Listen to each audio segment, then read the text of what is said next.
Barstow. I'm Emmy. And I'm Solomon. While we've been stuck at home, an important announcement has come up. Following the order of Missouri Governor Mike Parsons, Barstow will remain closed while we continue online learning for the rest of the school year. To make sure you're staying in the loop with Barstow News, make sure to tune in to the town hall meetings every Thursday as well as keeping up with BTVN. Since being at home, I know I've been trying to take advantage of all the good weather we've been having by going on daily walks, and I hope that the weather stays nice. So let's check in with Caden to see if the weather will keep up for this coming week.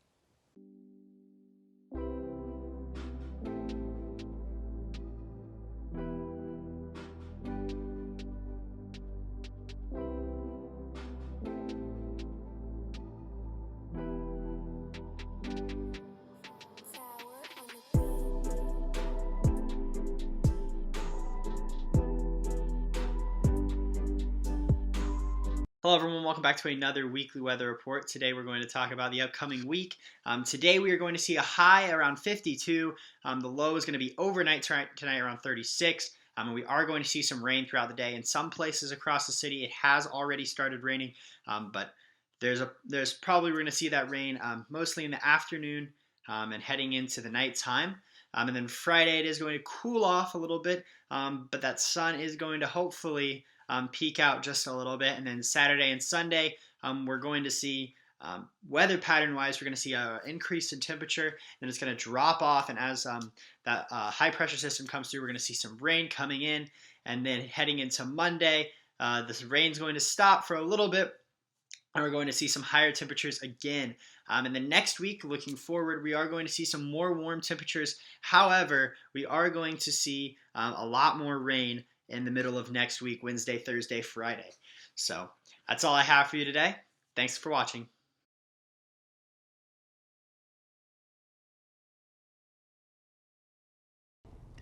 Hey Barstow Knights, I'm Quentin Lucas, Mayor of Kansas City and alum from the class of 2002 at Barstow. It's been a few years since I was last a student in your seats, but I want to say thank you for all that you've done for Barstow and frankly for our whole Kansas City community. It's a different time right now in our community and our country, but the work that you're doing to help us flatten the curve, the work you're doing each day in class, and frankly the support you're giving to your parents and our entire region is vital and important. And so although we won't get to celebrate graduation in the traditional sense, I want to make sure you know that we thank you so much. Come back to Kansas City, visit your parents, visit all of us, and thank you for making a difference in our community and for the difference you're going to make in the world long after your days at Barstow are done. Take care and have a great week. Thank you, Mr. Mayor, for visiting with us and for your positive leadership and message during this difficult time. Switching gears a bit, if you're in need of a hobby while you are at home, you can make masks for medical workers or your family. That is so cool. I think I even heard that Miss Tolp is making her own masks. And Maddie Bauman has been keeping up with the trend and even made a piece about it. So let's check in with her and see how her masks making is going.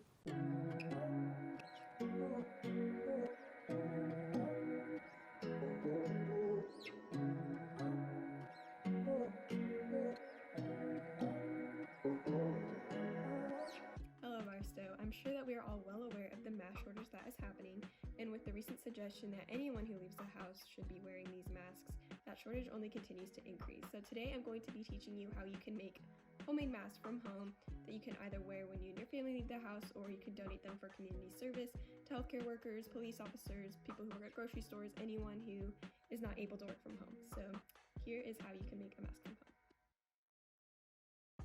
These are the materials that I'm going to be using.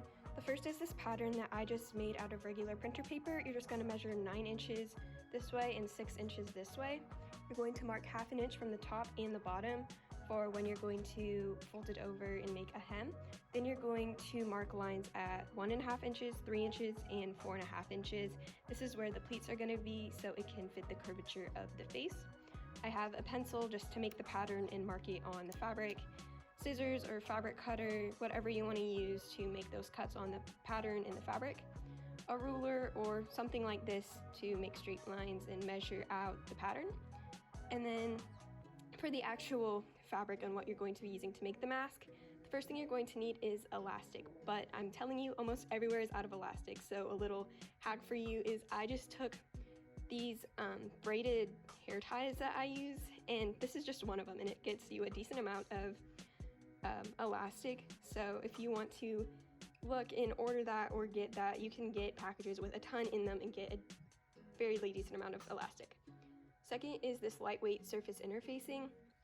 I just ordered it off of Amazon, and it's going to act as a filter, so you can put that in between the fabric, and it's going to add a little bit more protection. If you don't have this or don't want to order it, then a paper towel apparently works just as well, so that's another option for you. And finally, normal fabric. Doing some research, 100% cotton is what's recommended, so if you're going to order fabric, that's what I would recommend. But also, like, 100% cotton t-shirt is also going to work very well. So this is what I'm going to be using, and then I'm also going to be using a sewing machine, but you can use fabric glue, and it apparently works just as well. So the first thing that you're going to do is you're going to take the pattern and lay it on top of your fabric, and you want to make sure the bottom is matched up on a fold like that, and then you can just lay it. It's best if you do it on a corner so you can get the most out of your fabrics, and then you're going to cut that out, and then you're going to do the exact same with the interfacing. You're just going to line it up on a fold and then cut it out so that it matches. Now that you have cut both of those out, they should match up when you place them together, and then you're going to take your elastic and make 2 strips of 7-inch elastic. Now that you have your 2 strips of elastic here, you're going to want to take the interfacing and put it on the non-pattern side of the fabric, and then fold it over. So it should have the interfacing and then the pattern folded inwards, and then the interfacing should be on the outside on both sides of this. So I just pinned everything in place. So I have the elastic pinned here, so you want the outsides to kind of be poking out and have the cord kind of going around that way on both sides. And then right here, I put 2 different pins. You just want like a 2-inch gap where you're not going to sew or glue, so that you can turn it inside out once you're finished. Now you should be able to turn it to where the pattern and elastic are outside. And once you have that, then you can go back where that hole was and sew across so that it is all sewn up and you should have no holes left. Now I'm going to show you how to do the pleats. I have them finished on one side, so I'll show you how to do it on this one. So you're going to take your pattern back out, and remember now that you have folded it in, it's a little bit smaller, so that 1/2-inch marks that we made is what you're going to be using to measure them out. So you can line it up, and then right where these lines are where that fold is going to be. So right here, you're going to fold it over like that, and then you'll put a pin in there. And then for the second one, you'll line it up again, and you can just kind of pinch it just enough that it folds over to an even amount. And then you'll place your pins there, and then you're going to go ahead and sew all the way around the mask a second time, just to make sure everything is nice and secure.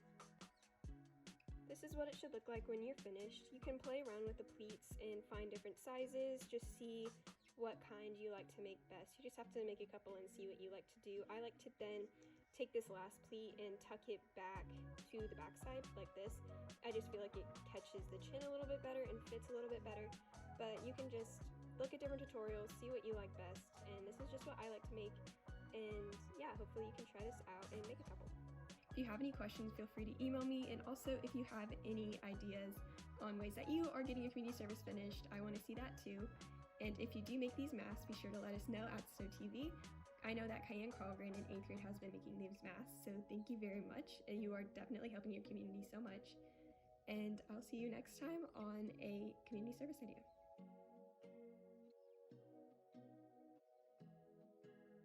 Great piece, Maddie. In some other news, BTVN has another workout challenge for you this week. Make sure to send it in a selfie when you've completed it, and tag us at Stow TV to be featured on next week's show. Also include the hashtag BarstowConnected. Even though BTVN students have been working from home, we've still had an awesome opportunity to talk to a special guest, Lindsay Shively from 41 Action News. She gave us some insight and inspiration on how to produce shows while social distancing and staying in quarantine, and I know that I really enjoyed it myself, and so did my classmates. We assess every single day, even before this, and especially now, what is the biggest thing that is impacting everybody right now? And this is, my boss put it this way, and he's absolutely right. This is probably the most important story that any of us will report on in our careers. This is one of those things that you guys are going to be telling your grandkids about. This affects not even just the people who are getting sick, but this affects the economy.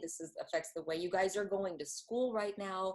This is impacting so many people, and so many people are struggling, and so many people have so many questions, and there's so many unknowns that truly, on a day-to-day basis, this is the story.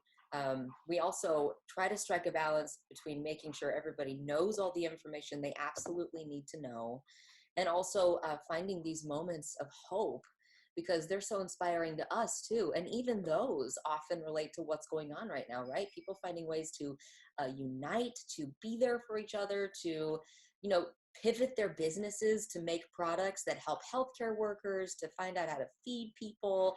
So even those moments of hope are still about what's going on. It's a good question. And, anytime we have something like severe weather or breaking news, we absolutely still cover that, and we're still covering other things going on. But right now, this is definitely the biggest story, the biggest thing people are dealing with. Well, that seems like that's all we have for today, Barstow. I've been Emmy. And I've been Solomon. Have a great day, Barstow.